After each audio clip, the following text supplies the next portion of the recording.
Ladies and gentlemen, here we are back at Bloodborne, and this is the final episode too. We're talking to Walter, Master of the League. You've crushed some vermin. We're crushing vermin. I'm the Master of the League. I can see it in your eyes. I'm pleased. This makes you a true fellow of the League, a Confederate. Now, take this stuff, a symbol of our oath, of our blood-drenched fate. Yeah, it gives you that's an online item. And then you also get a gesture. As a true Confederate, go forth with renewed vigor. In short time, you will see how the mission takes hold of one's spirits. So yeah, you get that first reward for crushing one vermin. If you crush 2 vermin, you get another reward. And then you don't get another reward until you crush 5 vermin. His dialogue's the exact same after crushing the second one for the next 2. Until that 5th vermin. World of man, so wondrously wretched and brimming with unsightly vermin. Much like our very own mission. Hello, Confederate. So anyways, yeah, this is Count Sexy's interaction with Walter. We're going to see how Count Practice does. Count Practice only had 3 vermin. So he decides to do things a little different. You get a different helmet, actually, from Walter. Depending on what you do, if you complete, crushing all 5 vermin, you get one sort of helmet. And if you kill them and take it that way, you get a different helmet. So I'll be showing off both helms. You'll see, though. Crushed vermin time and time again. You've seen the filth that varnishes the world of man. Yet, you are unbroken. You've the eyes of a hunter. You have blessed the League with your presence. This was my last, most pressing task. Walter. Promise me you'll crush all vermin. Oh, baby. To rid us of our impurities. My confet for the sake of our fellows. Oh, blood. But yeah, so we're doing this prior to us fighting the final boss, because this is the last NPC storyline that we need to conclude, and I needed to do the DLC in order to do it. Now, I use a bold hunter's mark. I was going to travel back to the hunter's dream using the lamp and then back there, but I was like, fuck it, I'll just use a bold hunter's mark and save me one trip, between the two, because this resets stuff. Now that when we head in there, the one-eyed iron helm will be available. And see, I'm looking up there because after you grab this helm, whether he gives it to you or Master's iron helm, if you kill him, you get the one-eyed iron helm. But either way of handling this quest, the younger e.m.o.b.r.i.a.n twin runs down here, and that's why I was peeking over there. I was like, where's this motherfucker at? Because he attacks you, and I can never see him. I thought he was maybe invisible. Look how close he got. That last swing, I have like just the perfect amount of stamina to take out his entire health bar with light attacks. Got these fucking hunters crows here. Annoying bitches. But anyways, yeah, so Count Sexy heads back. This is Count Practice. And he's just not even having it. He does not want to talk. He's like, I'm just gonna attack you, Walter. Bust out that girly wig. That whirly-gig saw. I dare you. Defiled mess, rotten flesh. My time is done. Glory to my League Confederates. And like I said, regardless of how you handle everything, you still get attacked by the younger e.m.o.b.r.i.a.n twin.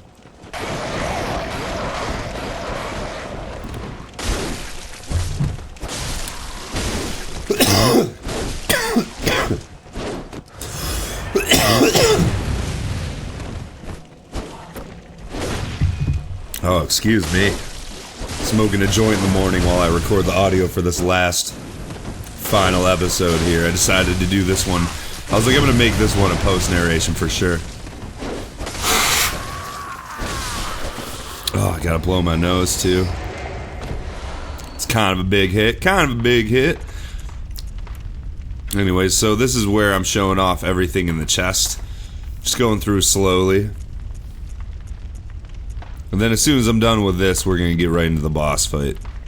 You know how I like to do these little wrap-up segments of a series. Started this series a year ago. It should not take a year to upload 30 episodes. Man, that's bad. Probably over a year ago is when I started. But hey, life gets in the way. I'm getting more motivated to upload now. As you can see, I'm busting it out this series. Going through all the armor here. Beautiful.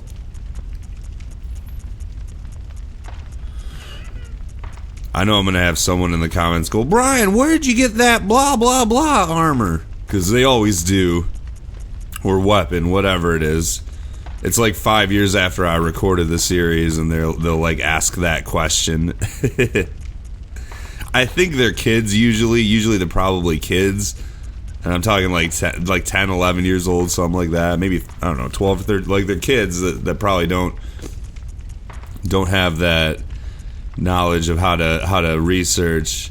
I mean, I looked all this shit up. That's how I know where it's all at. I'm just showing you. That's why you got to follow these walkthroughs from the first episode. I do try and set it up so like each episode is also themed for like the region or the area or the event that's taking place, but my walkthroughs are meant to be watched from beginning to end, as are most walkthroughs. So I don't know, starting a walkthrough in the middle is kind of, that's always seems silly to me, you know.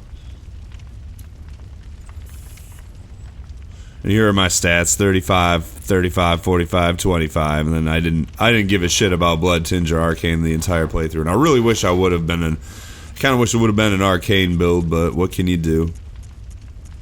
Like I said a few episodes ago, wanted to have a very straightforward build.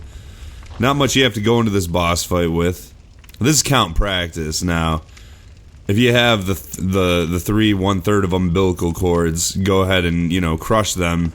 If you're just gonna head in there, I recommend just watching, because count practice, he doesn't actually fight the final boss. I show off the other ending where you submit to the final boss, to Gehrman, and because I thought that'd be interesting to show off both endings. So count practice was a failure. He submits. He only got 3 vermin anyway. He was just a practice profile, you know. It was just a practice file anyway, so no one cares about him. Everyone cares about Count Sexy because he's so goddamn sexy. Even though he looks exactly like Count Practice. Let's go talk to Vermin real quick as Count Practice. You've done well.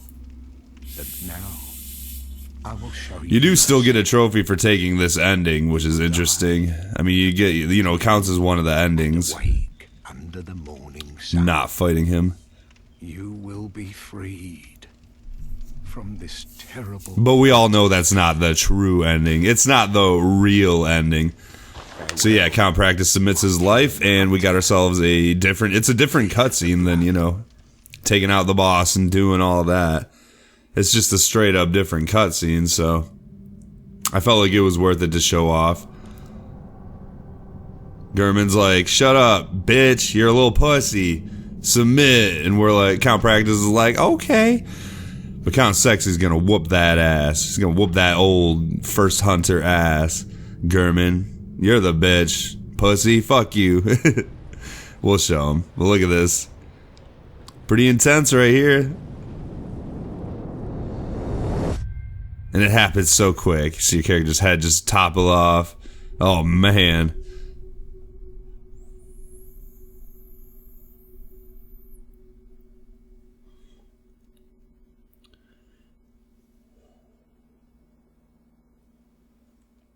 And then I guess you wake up in the real world or wherever this, I'm not really sure what this place is, but it looks just like all, you know, fucked up Yharnam.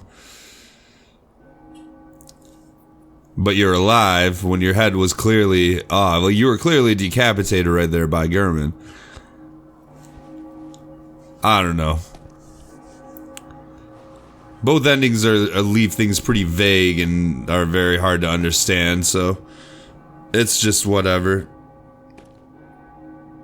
So he kind of wanders off into the sunset of Yharnam. Is this like some Matrix type shit where you take red pill, blue pill? Like we decided to wake back up in the simulation rather than the real world? And then the doll's gonna talk to you at your grave. She's like, oh, hunter, hunter, hunter. Something along those lines.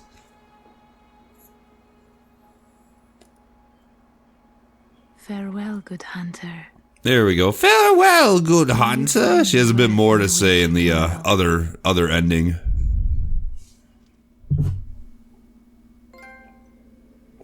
There it is, Yharnam Sunrise. So here we go. This is the fighting Gehrman. See, I'm making sure I'm taking the 1/3 of umbilical cords. Count Practice actually had 4 of those. He had 4 of the 1/3 of umbilical cords. Because depending on what you do, you know, killing Yosefka and I don't know, you can acquire up to 4 of them.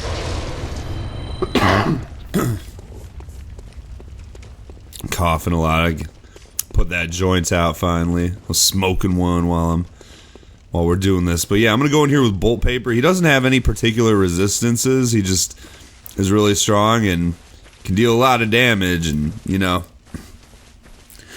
I don't know. I have a decent way of kind of cheesing him though. Good hunter. You'll see. You'll see how I take on this boss. Now you from the. And then Count Sexy refuses. He's like, Gehrman, not today.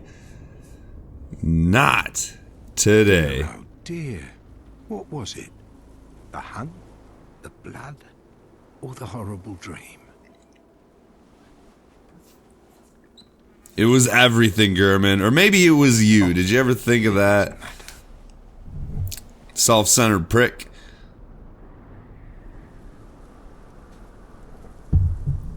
We actually, I don't know, we haven't really had much interaction with Gehrman here throughout the course of this game. He looks just like that blood minister at the beginning during that cutscene. But yeah, he's got this crazy ass scythe weapon. Like, whoa, Gehrman, what the fuck's that thing? Tonight, Gehrman joins the hunt. I like that. So this is how the first encounter with Gehrman went with Count Sexy. You must accept your death. Immediately after the cutscene, that happened. And that's why you gotta be a little weary of this guy. Here's the next one. Not the next one. I think I died again after that, but this is like the third one. I don't know, I got him on the second or third try. It didn't take too long for him. It wasn't too bad, but I'm like, you know what? I'm just gonna lure him over here because I was already over there in front of him. So I was like, I'll just whack him a few times and then head over to the corner. But he just chopped me up like that. So I was like, you know what? Since that cutscene it doesn't play this time, and I'm not standing right in front of him, I'll just go over here and wait for him to come to me. So if you get him in this corner, you can kind of lock him down. The big thing about Gehrman is his ability to dodge. See, and he dodges back a lot, and this heavily negates his dodging ability, bringing him into this corner. Woo, it's a bit of a rough start, but you know, I eventually handle things. See, it's a rough start. I promise it gets better. I haven't even hit him yet. Promise it gets better. I'm like, alright, my turn, Gehrman. Yeah, he's able to pop you up a lot with that attack. It's kind of hard to dodge.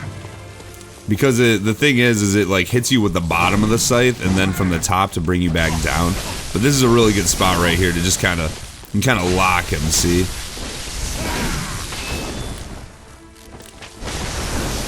Can lock him into that corner. And it's probably a little easier when he pulls out his gun to lock him in here because he doesn't have that little pop-up move. And he also does have a second phase, which is that right there. So now he's in his second phase where he gets quicker and dodgier and shit. And stronger and can do slightly different moves like jump in the air and cut the air to cut you from very far away. And oh yeah, he gets the... He fucking parried me while I was drinking a blood vial too. I want to point that out. That was a parry during a blood vial drink. Or whatever, not a drink, but I went to pop one and he's like, ping, and I'm like, oh.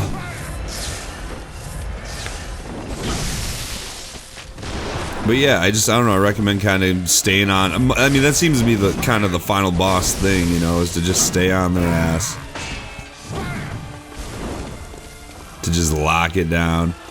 You just gotta, you know, you gotta be not scared. You just gotta go in there and be face to face with them and try not to get hit. Just work on them invincibility frames.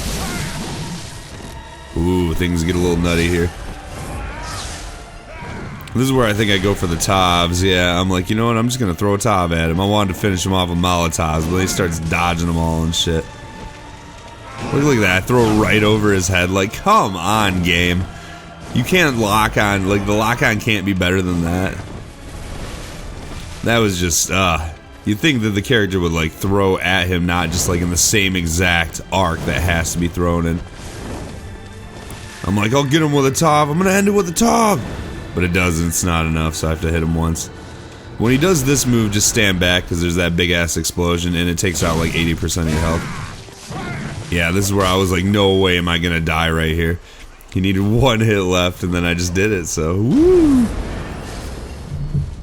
Prey slaughtered! You don't get any souls or blood echoes from this. You get the old hunter badge, though, which lets you buy Gehrman's clothes. It's like going to Goodwill or Salvation Army and picking up Gehrman's clothes used on sale. And then we got this thing.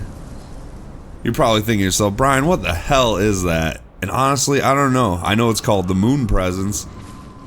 It's of course Lovecraftian inspired. It's probably, I don't know, maybe some based off of a Lovecraftian. Maybe it's supposed to be, you know, Cthulhu himself or something. A representation of Cthulhu in a way. But it looks like the alien from Alien, you know? The Alien series. It reminds me of that, especially the attacks that it does heavily. It does like tail whips and shit. Shit you'd expect a alien-looking alien motherfucker to do. Ugly motherfucker. But this is the Moon Presence. This guy can be a little tough, a little vicious. Now what I do here is I use the Bold Hunter's Mark. Still get attacked, so it knocks me out of it, but I get out of here eventually. I do that to just go back or go to the, it's a good spot to like re-up on your blood vial. You don't want to fight vermin. You don't want to fight Gehrman and then immediately fight the Moon Presence unless you're that damn good. I only had 8 blood vials left, so I'm like, I need to get out of here, refill my shit. It's unfortunate you don't get any blood echoes from Gehrman, but what can you do? I think I'm just showing off his clothes now. Yeah, so you can get his clothes. That's all that gets added. I don't think that scythe gets added. Or maybe it doesn't get added till New Game Plus. Maybe I missed it when I was scanning things. I don't know. Not sure how to get the scythe, but yeah, that's Gehrman. We're going in now to fight the Moon Presence.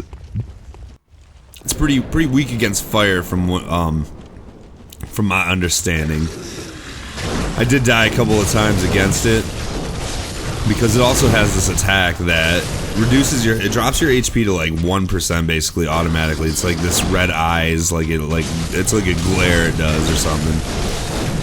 But during I think the 3rd phase portion of this boss, but here's the move right there. Boom, look how much health it dropped out of me. Sometimes it stops you from using blood vials though, it negates healing, and I'm not sure what it is that does that. Like I think if it's the third phase shift, it's phase shift, you know, when it changes into its next form. I just kept swinging on it and really getting it with this fire. As you can see, it kind of like would stun lock it in a way, but there you go, that's an easy way to just handle it right there. Using fire, running up on him, whooping that ass. Whooping that ass, boy. It's a whole thing.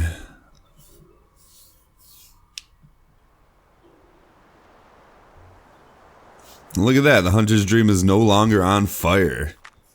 And there's a slug on the ground. I think that's supposed to be us. I'm not sure what it represents, Lovecraftian slug thing. Leech, whatever. I think she refers to it as hunter. Oh, good hunter. Yeah, see? She's like, oh, good hunter.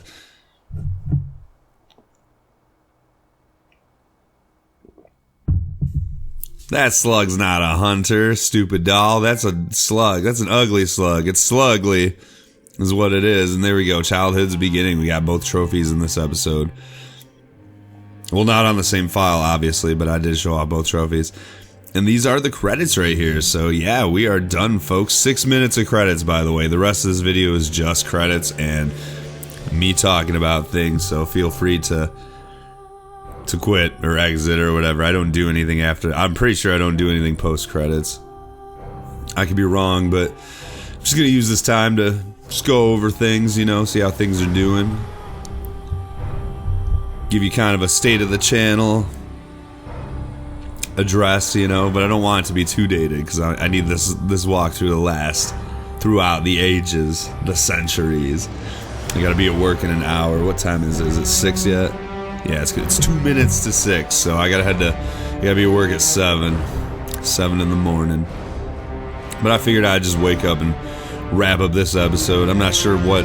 I'm still working on Oblivion, obviously, so that's just kind of I'm gonna take breaks from that anyways. That one was already, I feel like it was pretty understood. Those are one of my epic walkthroughs, like with Fallout 4, where I'd upload like whatever 50 episodes or something, and then I'd take a few months off from uploading Fallout, because that's a lot of Fallout. Kind of like the Elder Scrolls. I've taken a few months off from that, but I'm feeling getting back into that. Now that Bloodborne's done, that's gonna help me out a lot, because this is it's a tough series. You know, all these Souls games, these Soulsborne games are tough, so they're not easy. Let's say that they're not easy, so they can be kind of a bitch to record. Like I don't want to, you know, I'll get up and I'll be like, oh, I gotta record this episode, but like I'm gonna die like 5 times going through this fucking area, you know, just dealing with shit and mapping out the area and all the items. I need some easier games for a little bit, you know, just ones that I can chill, kind of like Oblivion. Oblivion's easier for sure, but it still requires a lot of mapping out and figuring out how I want to do that series, how I want the direction of that series to go, what quests to do first, you know. And the level scaling is awful in that game, so I have to take that into consideration just to make things. I don't want enemies to become sponges, because that's not fun to watch. That's really boring. You guys, like, as a walkthrough, you don't want them to see me, because my guy's such a high level, just because I've been leveling so fast. Since the enemies scale with you, you don't actually ever get stronger, pretty much. It's just bad. Watch a video on it or something. The level scaling in Oblivion is so bad, and that's why I make such a dumb class to counteract the level scaling, because we're at, like, episode 65 or something, and my character's level 4 still. That's crazy. I've been playing for, like, 20 hours, he's still level 4, and that never happens in an Elder Scrolls game if you play like naturally, but I have to take into account all that bullshit with the level scaling, so oh man. Anyways, that's just a quick explanation of that. So that's a quick explanation as to why Oblivion is easier and quicker, but not quicker, but it's easier to upload, I guess, but not easier to map out and figure out the roadmap for that. But yeah, so Bloodborne's done. I'm not going to do the Chalice dungeons. One cool thing, the Chalice dungeons do not, like the New Game Plus, when you start a New Game Plus and everything's, 1.5 times the difficulty of everything in the original game, the Chalice dungeons do not apply to that, I believe. So they're still just the same challenge level, which means maybe in the very far future or something, whenever I'm just fucking feeling it, man, I might do Chalice Dungeon episodes at that point. I didn't delete the 3 Chalice Dungeon episodes that I did. They are not on this playlist, so I wanted to take them off the walkthrough playlist. So they're just kind of floating around on the channel.